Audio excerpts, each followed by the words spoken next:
예, 목요일 묵상의 시간입니다. 인간의 고집은 하나님도 말리지 못한다. 인간의 고집은 하나님도 말리지 못한다. 이런 제목으로 계속 묵상하겠습니다. 어제 우리는 사람들의 본능 속에는 하나님이 창조하신 인과율의 법칙이 있어서 어떤 대가를 받기 위해서는 타당한 값을 치러야 한다는 것을 원칙으로 모든 삶을 살아가고 있는데, 그것이 우리 스스로 해결할 수 없는 죄 용서의 문제, 구원의 문제까지 이르게 되면 문제가 있다라는 걸 살폈습니다. 그러니까 구원의 문제는 우리 스스로 해결할 수 없는 죄로 인한 결과와 관련된 문제입니다. 아담과 하와의 죄로 인한 결과는 하나님과 동행하는 생명의 길, 영생의 길, 천국의 길에서 떠나서 우리를 지옥으로 가게 하는 죄의 길, 죽음의 길로 그 방향이 완전히 달라진 겁니다. 그래서 그 길을 걷다 보면 다가가는 그 끝이 완전히 다른 길이 되죠. 하나는 천국, 하나는 지옥에 닿는 그런 길을 걷고 있는 것이기 때문에 구원의 문제는 죽음의 길에서 생명의 길로 옮기는, 오직 우리 하나님만이 하실 수 있는 그런 것이다라는 거 잊지 말아야 됩니다. 그래서 예수님께서 오셔서 뭐라고 말씀하셨습니까? 하나님이 만드신 구원의 길로 오신 예수님께서 이렇게 말씀하시죠. 내가 곧 길이요 진리요 생명이니 나를 통하지 않고서는 아무도 아버지께로 오지 못한다. 그렇게 말씀하시잖아요. 그러니까 지옥을 향한 길은 하나님의 길과 만날 수 없는 평행선이라고 그랬죠. 그러니까 우리 스스로의 노력으로 갈 수 있는 길이 아닙니다. 반드시 밖으로부터의 구원자가 필요한 거죠. 그러니까 우리가 하나님께 갈 수 있는 유일한 길은, 그래서 우리의 정성과 노력의 문제가 아니라 하나님께서 제시하신 방법, 그 구원자를 보내주셔야 된다라는 것. 그래서 사실 구약의 이런 온전한 뜻을 아는 모든 이스라엘 백성들이 구세주 메시아를 기다리고 있었었죠. 그러니까 스스로 해결할 문제가 아니라 하나님이 내미신 손, 그 하나님의 방법을 붙들어야 되는, 그게 구원의 방법이었는데 결국 어떻게 한 거예요? 유대인들은 그 방법을 거절하는 그런 삶이 된 거죠. 여러분, 이런 죄를 해결하는 문제는 아무렇게나 봐서는 안 됩니다. 그냥 잘못했으니까 쏘리 하고 마는 그런 차원의 문제가 아니에요. 어제 말한 것처럼 우리가 한 5m 깊이 정도 되는 시멘트로 사방에 벽이 막혀져 있고 직각으로 이렇게 서 있는 그런 물탱크에 빠졌다고 생각해 보십시오. 아무리 그 안에서 지극정성으로 예배를 드리고 제사를 드리고 정성을 바치고 빈다고 해서 나올 수 있는 게 아니에요. 자신의 능력으로 그걸 뛰어오를 수 있는 것도 아닙니다. 그것에서 그 누구라도 스스로 나올 수 있는 방법은 없어요. 누군가 바깥쪽에서 그 안에 갇힌 사람을 구원할 방법을 제시해야 가능한 거지, 스스로는 절대 불가능한 겁니다. 그러니까 우리가 죄인이여 죽음의 길로 가고 있다는 말이 바로 이런 상태에 있다라는 말이죠. 그래서 죄의 문제는 지성이면 감천이라는 식으로 고행을 하고 수련을 하고 착하게 살고 기도와 금식을 하고 금욕을 하고 온갖 몸부림치고 정성을 쏟아도 그런 인과율을 가지고 해결될 수 있는 문제가 아니에요. 사실 따지고 보면 그런 웅덩이에서 죽어야만 해방될 수 있는 건데, 그렇다고 죄로 말미암았던 그 죄의 길에서 단순히 죽기만 하면 그 지옥에 간다니까요. 그래서 우리의 죽음은 어떤 죽음이어야 된다고 그랬습니까? 그리스도와 함께 십자가에 못 박혀 죽는 죽음이어야 되고, 그리고 그 예수 안에서 다시 그의 생명으로 거듭나는, 다시 태어나는 것이 되어야 되죠. 이게 바로 죽음에서 벗어날 수 있는 유일한 생명의 길로 옮기는 방법인 거예요. 하나님이 제시해 주신. 자, 그래서 이제 로마서 1장에서 8장까지의 내용을 간단하게 요약해서 말한다면, 나의 방법, 인과율의 방법이 아니라 하나님의 방법, 예수 그리스도를 붙들어야 그 하나님이 예비하신 길을 믿는, 오직 믿음으로만 가능한 것이다. 이 사실을 말하고 있는 거죠. 그래서 이제 로마서를 바울의 복음서다, 그렇게도 말을 한다고 그랬죠. 7장까지는 바울이 여러 가지 노력을 통해 구원을 얻는 줄 알았는데, 그 하나님의 말씀을 안다고 하는 그 자리에서 우리의 마음은 선한 것이 하나도 없다라는 것을 깨닫게 되고, 오히려 오라 나는 곤고한 사람이로다, 이 사망의 법에서 누가 나를 구원할 수 있으리요, 탄식하는 고백을 하죠. 그래서 8장에 그가 이제 하나님의 이 마음을 깨닫고 난 이후 어떤 거예요? 이건 인간이 해결되는 게 인간의 그 어떤 노력으로 해결되는 게 아니라 오직 하나님께서 그 생명의 성령의 법이 이룰 수 있도록 해주실 때 가능하다라는 걸 고백하는 겁니다. 그러니까 나의 노력이 아니라 하나님의 용서와 사랑이 나를 자유하게 하는 이 사실을 믿음으로 살아가야 하는 것을 고백을 하는 거죠.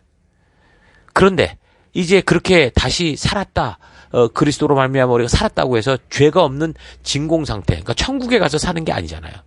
이 육신의 생명이 다하기까지 그동안 내가 살아왔던 죄악된 이 땅에 계속 살면서 주어진 사명의 길을 걸어가야 되기 때문에 이제 성도들은 신분이 완전히 달라진 존재로서 이 땅 육신의 욕심을 따라 살지 말고 진리의 성령과 함께 하나님의 말씀을 따라 살아가라. 그렇게 말하는 겁니다. 그러니까 성도는 죄를 피해서 사는 사람이 아니라 적극적으로 선을 행하고 말씀대로 순종하며 사는 사람들입니다. 성령이 우리와 함께 해주셔도 선을 행하는 거는요, 하나님께서 우리에게, 우리 자유의지에게 맡긴 것이기 때문에 우리가 주도적인 선택권을 가지고 이제 믿음으로 말씀의 가치를 따라 순종하며 나아가는 것이 반드시 필요합니다. 그래서 말씀대로 순종해야 되는 그 순종의 때 무슨 신앙이 좋은 것처럼 기도로 그걸 하나님께 맡기고 넘기려고 하는 이런 거는 큰 문제라는 거예요.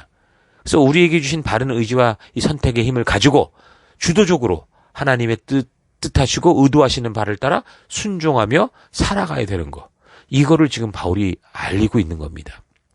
바울이 로마로 보내는 편지 그 초도 1장에서 8장에 왜 이런 얘기를 먼저 적었을까? 뭐 많은 얘기가 있을 텐데 왜 이런 주제를 가지고 얘기했을까? 그러니까 결국 로마 교회 안에도 결국 유대인들의 이런 주장 때문에 혼란케 하는 일들이 있었다라는 거죠. 그래서 이제 이런 얘기를 할 수밖에 없고, 또 이런 얘기가 단지 로마 교회만이 아니라 지금 선교해 오던 지역 전체를 보면 계속 이런 문제들이 늘 반복되는 그런 것이었기 때문에, 그래서 사도 바울이 1장에서 8장에 이 중요한 율법과 믿음에 대한 이 정의를 확실하게 하면서, 그러면서 이제 그 율법을 통해 깨닫게 되는 이 유대인들의 정체성이 이제 그리스도 예수로 말미암아 그 메시아의 예언에 대한 성취로 말미암아 어떻게 이제 변화돼야 되느냐. 거기에 대해서 이제 그렇게 그런 바울의 안목을 얘기하는 게 바로 9장부터입니다. 그래서 9장에서 11장까지는 하나님이 열방의 하나님을 알게 하고자 먼저 불렀던 유대인들, 다시 말해 모델과 같았던 유대인들이 어떻게 선택을 받았고, 또한 그들이 어떤 역사를 걸었고, 그래서 그 결과가 어떻게 됐는지 그런 얘기를 쭉 하면서, 그래서 유대인의 현재 정체성이 어때야 된다라는 것을 알게 하고, 또 그걸 통해서, 그러니까 예수 그리스도로 오심으로 말미암아 이 새 언약의 성취로 말미암아 결국에는 모든 하나님의 자녀가 되는 그 유대인만이 아니라 이방인들의 정체성까지도 이제 알게 하는 거죠. 그래서 이제 이 시대를 살아가는 우리 모두가, 모든 성도들이 하나님의 전적인 은혜로 구원을 받고 부름받은 백성으로서 나아가야 될 성도로서의 존재의 이유, 사명들을 알게, 정체성을 알게 하는 겁니다. 아무튼 분명한 사실은 하나님께서 이 이스라엘이라는 족속을 이 세상의 다른 어떤 민족보다 먼저 택하신 것은 사실이죠. 택했다는 말의 정확한 의미는 택했다라는 것보다도, 너라는 것보다도 먼저 부르셨다, 모두를 부르셨다라는 거죠. 먼저 부름을 받은 존재다. 그래서 이스라엘이 먼저 부름을 받았다는 것도 이게 뭐 세상 어느 민족보다 이스라엘이라는 나라가 어떤 뭐 그럴 만한 타당한 이유가 있어서 그렇게 한 게 아닙니다. 그 하나님의 주권적인 선택일 뿐이었죠. 그래서 유대인들은 하나님이 먼저 부르신 그 은혜에 감사하면서 그 백성을 부르신 이유, 이 열방 속에 하나님을 알리는 제사장처럼 그래서 살았어야 되는데, 그런데 먼저 이렇게 부름을 받고 사명을 받았던 유대인들은 전부 불순종함으로 내버려진 바가 된 거다. 9장 30이죠. 그렇게 얘기를 하죠. 9장에 이제 그런 유대인들의 그 역사를 쭉 얘기를 하는 겁니다. 그러니까 역사적으로 볼 때 이 젖과 꿀이 나는 사명의 땅, 그 가나안을 이들이 자기의 땅으로 받은 후로부터 이 이스라엘 백성들은 그 부르신 사명을 바로 잊어버렸어요. 사사시대로 금방 변하잖아요. 믿음을 잃고 결국 나라가 완전히 망해서 그 땅에서 쫓겨나서 이방 우상 나라의 포로가 되기까지 결국 우상 숭배로 굴러먹게 됩니다. 하나님이 가장 경고하시고 그렇게 살지 말라고 했던 그 짓들을 하다가 결국 어떻게 되는 거예요? 포로로 잡혀가는 거죠. 그리고 이제 그 포로로 잡혀간, 나라 잃고 모든 거 다 잃고 난 그 후에야 우여곡절 끝에 하나님의 뜻, 이 율법의 바른 의미를 알게 되고, 그렇게 찾았는데, 그 의미를 찾았는데, 그런데 그럼에도 불구하고 또 어떻게 된 거예요? 이제 그 율법을 주신 하나님의 그 마음, 하나님의 의도, 하나님의 그 뜻을 아는 길로 가는 게 아니라 율법을 구원의 방법으로 만들어가지고 이게 종교적 행위로 하나의 종교로 만들어 버리려고 하는 그런 함정, 율법주의 함정에 빠져 넘어지게 된 거죠. 그러니까 가나안 땅에서는 우상숭배라는 극좌, 미신에 빠져 살더니 포로로 인해서 율법의 소중함을 안 후에는 극우, 종교에 빠져버리고 만 겁니다. 이들은 예수님께서 오심으로 변화된 믿음으로 사는 지금 이제 변화된 삶, 제대로 새 언약 백성된 삶, 하나님이 성취해 주신 이 새 언약을 따라 살아가는 삶이 아니라 이 과거의 법을 지켜서 또 하나님 앞에 스스로가 떳떳하려고 했던 그런 경험에만 또 이들이 얽매여가지고 율법주의와 할례를 받아야 되는 것을 고집하며 그렇게 살아가고 있었던 거죠. 그렇게 그런 유대인들의 모든 모습을 말해주는 게 바로 9장의 이야기인 겁니다. 그래서 먼저 부름을 받았던 유대인들이 그런 사명을 저버리고 율법을 오해해서 구원의 방법으로 사용을 하고 그래서 종교주의, 율법주의를 고집함으로 결국 내버려진 바가 되었고 그래서 오히려 아무도 모른다고 하는 그 이방인들이 그저 전하는 것을 듣고 들은 대로 믿음으로 인해서 드디어 하나님 앞에서 의롭다함을 얻는 길이 열렸다. 이제 그런 식으로 이제 설명을 해 나가죠. 사실상 이거는 유대인들이 하나님으로부터 부름을 받으면서 열방의 제사장으로서 했어야 될 역할이었는데 그런데 저들의 불순종으로 인해서 어떻게 한 거예요? 하나님께서 직접 이 새 언약을 성취해 나가신 거죠. 자, 그래서 10장 그런 택함을 받았다고 하는 자기 민족이 이런 지경이 되니까 바울이 얼마나 그 민족을 향한 안타까운 마음이 있는지 그런 이야기를 하면서 하나님께서 처음 율법을 주실 때부터 그 거꾸로 올라가면 아브라함을 부르실 때부터 야 이거 믿음으로 살라고 했던 거 아니냐. 이 믿음으로 사는 부르심에 대해서 그렇게 어렵고 이해할 수 없는 복잡한 말로 하신 게 아니라 누구나 다 할 수 있는 그런 말씀으로 우리를 부르신 게 아니냐. 그렇게 외치죠. 그래서 하나님은 하나님의 뜻을 이해하는데 그렇게 어려운 철학이나 어떤 어려운 종교적 어떤 그런 지식들을 동원하도록 한 게 아니고 이 이야기를 하나님의 이 진솔한 이야기를 누구나 들어도 듣기만 하면 그 아브라함이 하나님의 부르심을 듣고 믿음으로 말미암아 믿음의 조상으로 이렇게 하나님이 택해 주신 것처럼 우리도 입으로 예수를 주라 고백하고 그가 우리를 위해 죽으셨지만 하나님의 뜻 안에서 살아나셨고 그래서 우리를 생명으로 이끄는 구원의 길이 되신다라는 것을 마음으로 믿으면 구원을 얻도록 그렇게 하셨다. 그 얘기를 하는 거예요. 그래서 누구든지 그 이름, 주 예수의 이름을 부르는 자는 구원을 얻게 하셨다라는 걸 얘기합니다. 그래서 이게 유대인만이 아니라 이방인들도 그 하나님의 뜻을 들을 때 그 뜻을 듣고 누구라도 알아듣고 그것을 믿음으로 받아들일 건지 아닌지 그걸 누구든 할 수 있도록 그렇게 하나님이 우리를 모두 초대하고 계신다. 그 얘기를 하는 겁니다. 그런데 이제 이스라엘은 이미 하나님께서 저들이 빗나갈 때 정말 많은 선자를 보내서 돌아오라고 외치고 외쳤는데도 거절했었고 이제 하나님이 직접 보내신 그의 아들 그리스도 메시아까지 거절하는 그런 짓을 하고 있는 거고요. 그 하나님을 알고 그 뜻을 세계에 알리는 특권이 유대인 우리들에게 먼저 왔었는데 유대인들이 그것을 걷어차고 불순종하여 하나님께로 계속 돌아가기를 거부하니까 그러니까 하나님께서도 고집하는 인간은 어쩔 수 없으니까 나도 너희를 내버려 두겠다. 다른 민족을 사랑하고 내가 돕겠다. 그렇게 하시면서 먼저 기회를 얻었던 유대인들이 볼 때 아주 질투심이 날 정도로 우리가 먼저 알았던 하나님인데 그 하나님이 다른 사람과 깊은 사랑에 빠져 있다 그러면 자기가 막 너무 속상할 그런 일 정도가 될 수 있을 만큼 그렇게 행해 오신 거다 얘기를 하는 겁니다. 근데 로마서를 읽다 보면 유대인들은 하나님께 아주 특별한 존재인 것처럼 그렇게 막 설명을 하고 그렇게 느껴지는데 사도 바울도 유대인이니까. 근데 사실 기억해야 되는 것은 이 의미를 잘 보고 역사를 잘 훑어보면서 깨닫게 되는 건 뭡니까? 이 유대인이라는 존재가 상징하는 것은 하나님을 믿는 백성들, 부르심을 받고 응답한 백성들을 말하는 거다라는 것을 우리가 알아야 됩니다. 그러니까 유대인들은 하나님께서 사람에게 당신이 창조한 이 사람들과 어떤 역사를 이루시고 어떻게 일하시는지를 보여주는 모델이라고 할 수 있습니다. 모델이라는 게 어떤 역할을 합니까? 자기 자신을 드러내는 게 아니죠. 자신이 입은 디자이너의 옷을 드러내는 사람일 뿐입니다. 그래서 그들의 몸은 막 뼈다구처럼 말라있고 심지어 옷을 입힐 때 보면 속옷도 안 입히고 왔다 갔다 하게 하는 그런 것들 젖가슴 다 드러내고 이러는 것들 이런 걸 많이 보잖아요. 왜 그렇습니까? 모델이 중요한 게 아니라 지금 모델을 통해 보여주는 디자인의 옷이 중요하게 강조되게 하기 위해서 그렇게 하고 있잖아요. 그런데 그런 역할을 맡은 이스라엘이 어떻게 된 거예요? 왕자병, 공주병을 넘어서 백마병에 걸린 거죠. 사람들이 자기를 타고 가는 왕자에게 환호하고 있는데 이 말이 자기에게 환호하는 줄 알고 착각을 하고 있는 그런 그 짓을 한 거죠. 이런 모델은 스스로를 드높이는 게 아니라 자신의 존재는 사라져도 자기에게 맡겨진 것을 드높이는 게 사명입니다. 그런 사명이 유대인들에게 먼저 주어졌는데 저들은 그것을 거절했고 자기 생각에 옳은 대로 살아버린 거죠. 그리고 이런 결과로 인해 유대인들이 하게 되는 그 역할은 하나님께서 이들 민족들과 언약한 약속들을 통해 하나님의 때가 어디쯤 흘러가는지를 알 수 있게 하는 그런 하나님의 시간표가 어디쯤 가고 있는지를 우리가 충분히 볼 수 있는 어떤 증거자, 증인으로서 이제 역할을 하게 되는 겁니다.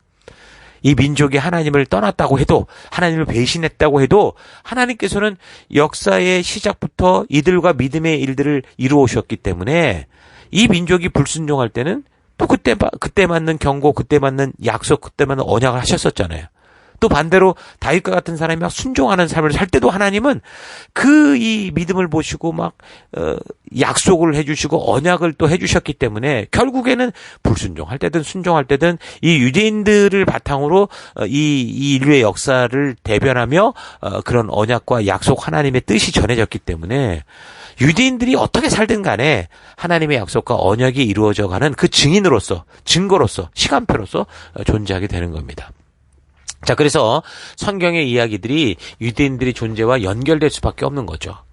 유대인이어서가 아니라, 특별해서가 아니라 하나님께서 사랑하시는 사람들을 당신이 창조한 당신의 말씀을 따라오는 이 백성들을 어떻게 대하시는지를 보여주기 위한 그런 모델들이 유대인입니다.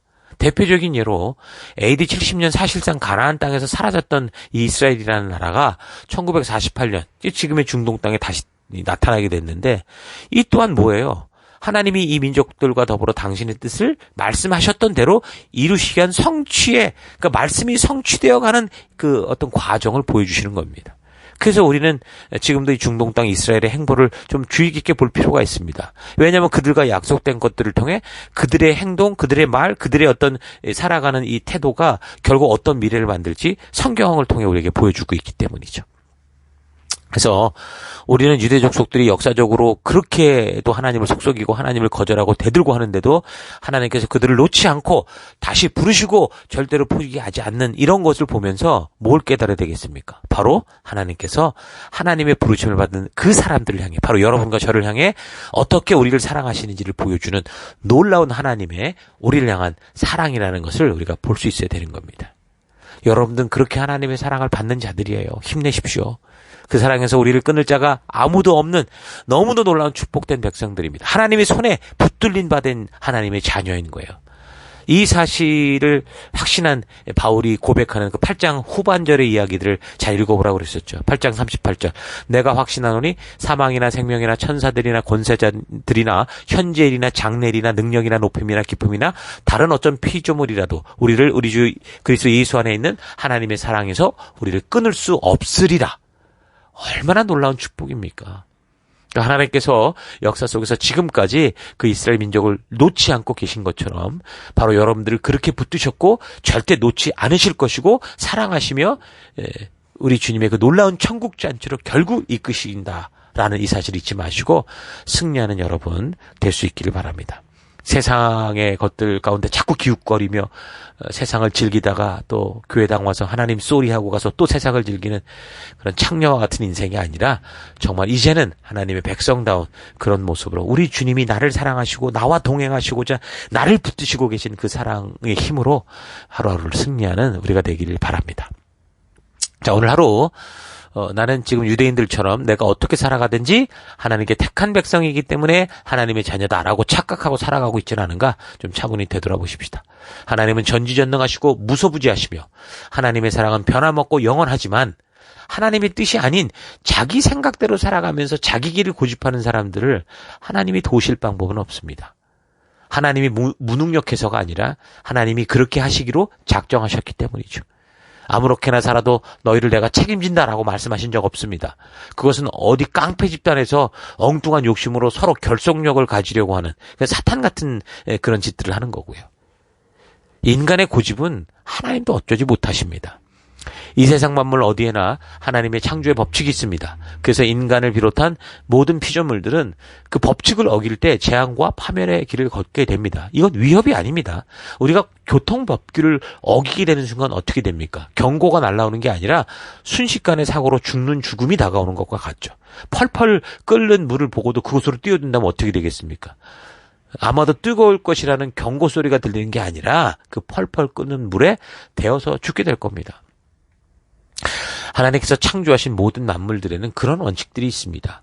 하나님께서 인간들로 하여금 안전하고 축복된 길을 가도록 말씀해 주시고 전해 주신 뜻이 있는 거죠. 그래서 우리는 그 하나님의 안내를 따라 살아갈 때, 그 말씀을 따라 살아갈 때, 그 율법 속에 담긴 하나님의 의도를 따라 살아갈 때 축복된 삶을 살 수 있는 겁니다.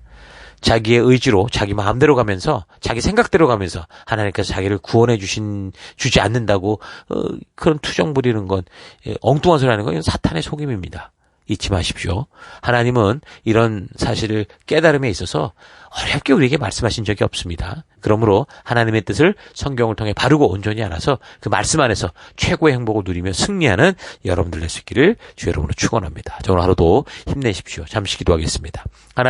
하나님께서 먼저 베풀어 주신 은혜를 가지고 마치 내가 특별해서인 것처럼 착각하여 너무도 교만하게 내 중심적인 소설을 쓰며 살아온 것을 회개합니다. 하나님께서 창조하신 이 모든 만물에는 하나님의 법칙이 있기 때문에 하나님의 백성들은 그 하나님의 창조의 법칙을 따라 즐거이 살아가며 축복된 기쁨을 누릴 수 있다는 거 잊지 않고 주님의 창조의 섭리 안에서 기쁘게 살아가는 내가 되기 원합니다. 하나님의 법은 어길 때 스스로 돌이킬 수 없는 죽음에 이르게 되는 위험이 있음을 잊지 않고 내가 법을 어길 때 하나님이 나를 죽이는 게 아니라 내가 스스로 죽음의 길을 가는 어리석음을 범치 않으며 오직 말씀을 따라 살아가는 내가 되기 원합니다. 하나님, 내 안에 있는 내 고집, 내 욕심을 내가 압니다. 하나님, 그래서 이 고집과 욕심을 따라 살아가지 않고 하나님 주님께서 나를 부르실 때 속히 회개하고 돌이켜서 우리 주님의 마음을 갖고 살아가는 그런 하루하루 될 수 있도록 주님 역사하시고 함께하여 주옵소서. 함께하심을 감사드리고 예수님 이름으로 기도했습니다. 아멘.